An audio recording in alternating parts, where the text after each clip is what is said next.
ನಮಸ್ಕಾರ. ಈ ದಿನ ತಲೆ ನೋವಿಗೆ ಸಂಬಂಧಿಸಿದ ಒಂದು ಮುದ್ರೆಯನ್ನ ಹೇಳ್ಕೊಡಿ ಗುರುಗಳೇ ಅಂತ ನನಗೆ ಮೆಸೇಜ್ ಅನ್ನ ಕಳಿಸಿದಿರಿ. ವಿಪರೀತವಾದ ತಲೆನೋವು ಏತಕ್ಕೆ ಬರುತ್ತೆ? ಮೊದಲನೇ ಪ್ರಶ್ನೆ. ಈ ತಲೆನೋವಿಗೆ ಮುಖ್ಯವಾಗಿ ಪ್ರೆಷರ್, ಯಾವ ತರ ಪ್ರೆಷರು? ಜೀವನದಲ್ಲಿ ಒತ್ತಡಗಳಿದೆ, ಎಲ್ಲರ ಜೀವನದಲ್ಲಿ ಒತ್ತಡ ಇದೆ. ಮನೆ ಕೆಲಸ, ಹೊರಗಿನ ಕೆಲಸ ಮತ್ತು ಬೇರೆ ಬೇರೆ ಕೆಲಸಗಳಲ್ಲಿ ಎಲ್ಲರೂ ಒತ್ತಡವಾಗಿದ್ದೀರಿ. ಎಷ್ಟು ಅಂದ್ರೆ ಬಿಡುವೇ ಇಲ್ಲ. ಅಷ್ಟು ಒತ್ತಡದಲ್ಲಿ ಕೆಲಸದಲ್ಲಿ ಒಬ್ರು, ಇನ್ನೂ ಒಬ್ರು ಮನೆಯಲ್ಲಿದ್ದು ತಮ್ಮ ಕೆಲಸ ಕಾರ್ಯಗಳನ್ನು ಮುಗಿಸ್ಕೊಂಡು ಬೇರೆ ಚಟುವಟಿಕೆಗಳಲ್ಲಿ ಒಬ್ರು. ಇಲ್ಲಿ ಒತ್ತಡ ಯಾರಿಗೆ ಹೆಚ್ಚಿದೆಯೋ, ಯಾರ ನ್ಯೂರಲಾಜಿಕಲ್ ಸಿಸ್ಟಮ್ ನರ್ವ್ ವೀಕ್ನೆಸ್ ಅನಿಸಿದ್ರ ಜೊತೆಗೆ ಬಹಳಷ್ಟು ಯಾವುದರ ಬಗ್ಗೆ ವಿಚಾರವನ್ನ ಚಿಂತನೆ ಮಾಡ್ತಿರಲ್ಲ, ಆಗಿರೋ ಘಟನೆಯನ್ನ ಪಾಸ್ಟ್ ಭವಿಷ್ಯದ ಬಗ್ಗೆ ವಿಪರೀತವಾದ ಕಾಳಜಿಯನ್ನ ವಹಿಸ್ತಿರಲ್ಲ, ಆಗ ಎರಡು ಅಗೋಚರ. ಒಂದು ಆಗೋಗಿದೆ, ಏನ್ ಮಾಡಕ್ ಬರೋದೇ ಇಲ್ಲ. ಆಫ್ಟರ್ ದಟ್ ಅದು ಕಣ್ಣಿಗೆ ಕಾಣದೇ ಇರೋದು.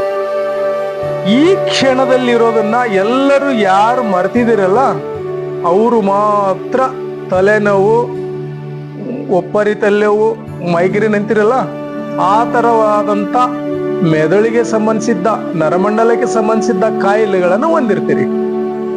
ಇಲ್ಲಿ ಮನಸ್ಸನ್ನ ಶಾಂತವಾಗಿಟ್ಕೊಳ್ಳುವ ಕಲೆಯನ್ನ ನೀವು ರೂಢಿಸ್ಕೊಂಡಿಲ್ಲ. ದೇಹವನ್ನ ಶುದ್ಧಿ ಮಾಡ್ಕೊಂಡಿರಿ, ಮನಸ್ಸನ್ನ ಶುದ್ಧಿ ಮಾಡ್ಕೋಬೇಕಲ್ಲ, ಆಗ ಈ ತಲೆನೋವು ಬರಲ್ಲ. ಒಂದೆದ್ದು ಜಾತಕದಲ್ಲಿ ಇರುತ್ತೆ, ಅದನ್ನ ನೋಡ್ಕೊಂಡು ನಾವು ಪ್ರಯತ್ನ ಮಾಡ್ಬೇಕಲ್ಲ. ಜಾತಕದಲ್ಲಿ ಗ್ರಹ ಇದೆ ಅಂತ ಹಂಗೆ ಬಿಡೋಕ್ ಬರಲ್ಲ, ಪ್ರಯತ್ನ ಮಾಡ್ಲೇಬೇಕಲ್ಲ ಹೋಗ್ಲಿಕ್ಕೆ. ಅದಕ್ಕೋಸ್ಕರ ಈ ದಿನ ಚಿಕ್ಕದಾಗಿ ಒಂದು ಪ್ರಾಣಾಯಾಮ, ಒಂದೇ ಒಂದು ಪ್ರಾಣಾಯಾಮ, ಆದಿಮುದ್ರಾ ಪ್ರಾಣಾಯಾಮವನ್ನ, ಸಿಂಪಲ್ ಇದೆ ಇದು. ಈ ತರ ಇರುವಂತದ್ದು ಮುದ್ರೆಯನ್ನ ಇಲ್ಲಡಿ, ಕೈಗಳನ್ನ ಈ ತೆರನಾಗಿ ಮಡಿಸ್ಬೇಕು. ಈ ತೆರನಾಗಿ ಮಡಚಿ ಈಗ ಇಟ್ಕೊಂಡು ಈಗ ಕೂತ್ಕೊಳ್ಳೋದು ನೇರವಾಗಿ. ನೀವು ಸುಖಾಸನದಲ್ಲಾದ್ರೂ ಕೂತ್ಕೊಳ್ಳಿ, ಚೇರ್ ಮೇಲೆ ಕೂತು ಕೂಡ ಮಾಡ್ಬೋದು. ಪದ್ಮಾಸನದಲ್ಲಿ ಮಾಡಿದ್ರೆ ತುಂಬಾ ಬೆನಿಫಿಟ್ ಇದೆ ಇದರಿಂದ.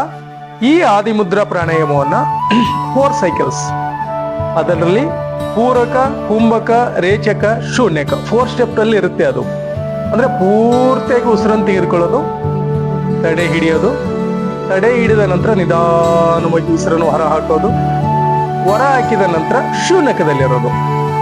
ಪೂರಕ, ಕುಂಭಕ, ರೇಚಕ, ಶೂನ್ಯಕ 4 ಸ್ಟೆಪ್ ನಿಧಾನವಾಗಿ ಮಾಡ್ತಾ ಬನ್ನಿ. ನಿಮ್ಮ ಮನಸ್ಸು ಎಷ್ಟು ಶಾಂತವಾಗುತ್ತೆ ನೋಡಿ. ಇದನ್ನ 15ರಿಂದ 20 ನಿಮಿಷಗಳವರೆಗೆ ನಿಮ್ಮ ಮನೆಯಲ್ಲಿ ಇದನ್ನ ರೂಢಿಸ್ಕೊಂಡ್ರೆ ನೀವು ತಲೆನೋವಿನ ಸಮಸ್ಯೆಯಿಂದ ಹೊರಬರ್ತೀರಿ. ಇದು ಬಹಳಷ್ಟು ಜನಕ್ಕೆ ಫಲಕಾರಿಯಾಗಿದೆ. ಎಷ್ಟು ಅಂದ್ರೆ ಬೆಳಗ್ಗೆ ಖಾಲಿ ಹೊಟ್ಟೆಯಲ್ಲಿ ಮತ್ತು ಸಾಯಂಕಾಲ ಯಾವ ಸ್ನಾಕ್ಸ್ ಏನು ತಿನ್ನಬಾರ್ದು. ಸಾಯಂಕಾಲ 2 ಹೊತ್ತು ಮಾಡಿ, ಒಂದು 41 ದಿನ ಮಾಡಿ.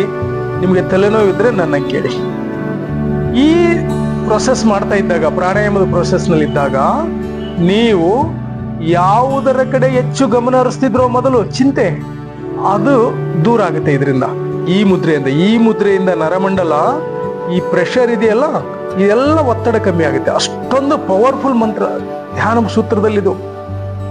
ಮುದ್ರಾ ಇದೆಯಲ್ಲ, ಆದಿಮುದ್ರಾ, ಬ್ಯೂಟಿಫುಲ್. ಅದರೊಳಗಡೆ ನೀವು ಶ್ವಾಸವನ್ನ ಗಮನಿಸ್ತಾ ಪೂರಕ, ಕುಂಭಕ, ರೇಚಕ, ಶೂನ್ಯಗಳನ್ನು ಮಾಡ್ತಾ ಹೋದಾಗ ಬ್ಯೂಟಿಫುಲ್ ಕಾನ್ಸೆಪ್ಟ್. ಎಷ್ಟು ಆರೋಗ್ಯವಾಗಿರ್ತೀರಿ ಅಂದ್ರೆ ಈ ಪ್ರಾಣಾಯಾಮದಿಂದ ತುಂಬಾ ಆರೋಗ್ಯವನ್ನು ನಾವು ವೃದ್ಧಿಸ್ಕೋಬಹುದು. ಹಿಂಗಾಗಿ ದೊಡ್ಡ ದೊಡ್ಡ ಶರಣರು ಎಲ್ಲರೂ ಈ ಪ್ರಾಣಾಯಾಮದ ಬಗ್ಗೆ, ಯೋಗಾಸನದ ಬಗ್ಗೆ ದೊಡ್ಡ ದೊಡ್ಡ ಸಂದೇಶವನ್ನ ಕೊಟ್ಟಿದ್ದಾರೆ. ಪತಂಜಲಿ ಮಹಾಮುನಿಗಳು ಎಂತ ಸಂದೇಶ ಕೊಟ್ರು. ಈ ಆಧ್ಯಾತ್ಮ ಯಾರು ಸಾಧನೆ ಮಾಡ್ತಿರಲ್ಲ, ನೀವು ಈ ರೋಗದಿಂದ ಅಷ್ಟೇ ಅಲ್ಲ, ಮೋಕ್ಷದ ಕಡೆ ಹೋಗ್ಲಿಕ್ಕೆ ಇದು ಒಂದೇ ಮಾರ್ಗ ಅಂತ ಹೇಳಿದ್ರು ಪತಂಜಲಿ ಮಹಾನುಭಾವರು.